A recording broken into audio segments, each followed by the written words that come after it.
ಕ್ಕೆ ಎಷ್ಟೆಲ್ಲ ಅನುಕೂಲ ಇದೆ ನೋಡ್ಕೊಂಬರೋಣ. ಮನೆಗಳಲ್ಲಿ ಸೊಳ್ಳೆಗಳು ಬರಬಾರ್ದಂದ್ರೆ ಈ ಥರ ಮುನ್ನೆಚ್ಚರಿಕೆನ ನಾವು ವಹಿಸ್ಕೋಬೇಕಾಗುತ್ತೆ.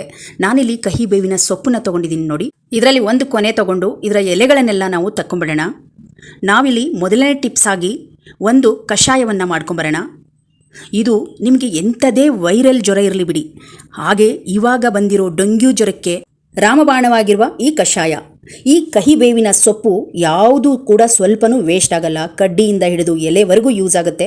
ಇಲ್ಲಿ ನೋಡಿ, ಎಲೆಯನ್ನು ನಾನು ಬಿಡಿಸ್ಕೊಂಡು ಒಂದು ಗ್ಲಾಸ್ ನೀರನ್ನು ಕಾಯಿಸಕ್ಕಿಟ್ಟಿದ್ದೀನಿ ನೋಡಿ.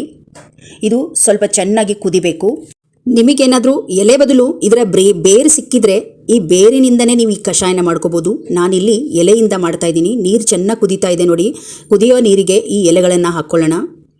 ಈ ಎಲೆಗಳು ಚೆನ್ನಾಗಿ ಕುದ್ದು ಕಲರ್ ಚೇಂಜ್ ಆಗುತ್ತೆ. ಅಲ್ಲಿವರೆಗೂ ಇದರ ಅಂಶ ಎಲ್ಲ ಬಿಟ್ಕೋಬೇಕು ನೀರಿನಲ್ಲಿ, ಅಲ್ಲಿವರೆಗೂ ಇದನ್ನು ಕುದಿಸ್ಕೋಬೇಕು. ಗ್ರೀನ್ ಕಲರಿಗೆ ಬಂದಿದೆ ನೋಡಿ ಈ ಕಷಾಯ.